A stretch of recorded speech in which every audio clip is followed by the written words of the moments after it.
priority that cities and counties shall follow in the redistricting process. And it's basically a set of 5 criteria after ensuring compliance with the Constitution and using the prisoner reallocated population data set from the census. So those 5 criteria are: 1, that all the districts need to be contiguous. 2, that you need to follow communities of interest. 3, that you respect the boundaries of cities and census designated places to the extent practicable. 4, that you use identifiable boundaries. And the 5th criteria is is trying to create compact maps. The other thing that the Fair Maps Act specifically prohibits is drawing district maps that benefit or harm a political party, or take candidates or current incumbents as communities of interest. So the way we've gotten here is through a very robust outreach process with a series of board meetings.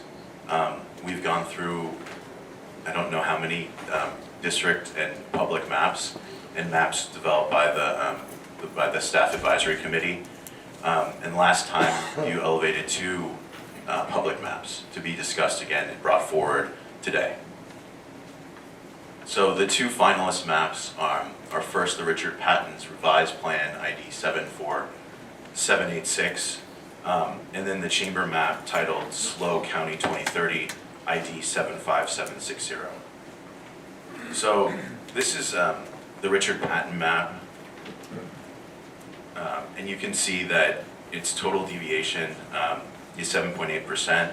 District 2 is at negative 4.8, and District 3 is at a total population of 3.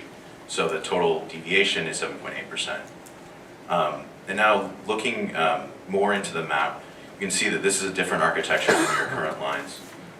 And I think the biggest change in that this map creates is in District 3, where you have Cal Poly whole and connected to northern San Luis Obispo, and then tracking basically Highway 1 northwest to connect it to Morro Bay. This causes the District 2 to change configuration. And instead of going all the way down to Los Osos, it stops at Cayucas, and to pick up population moves east and takes in Atascadero whole. It also has Lake Nacimiento and Oak Shores. This moves District 1 farther east and takes in Paso Robles, Templeton, and kind of the northeast corner of the county. And then you have District 4 and 5. District 4 shifts south. It loses Oceano in this configuration and is made up of Arroyo Grande and Pomo and unincorporated areas to the south and the east of the county. And then you have District 5, which is the kind of a central coastal district that includes Los Osos, the south part of San Luis Obispo, Avila Beach, and Pismo Beach. This plan splits SLO into 2 districts, Districts 3 and Districts 5. So this is showing an overlay of your current lines. So you can see that this architecture is very different than your current districts. This is the chamber plan 75760. You can see this plan also has a 7.8% total deviation, with District 1 overpopulated by 3.7% and District 2 underpopulated by 4.1%. This plan is much more similar than the Richard Patten plan to your current configurations. This is a map showing your current lines colored, and then the proposed district lines in black ink. And for the city construction, it does change the composition to some extent. This plan splits San Luis Obispo into 3 districts. District 5, District 2, and District 3.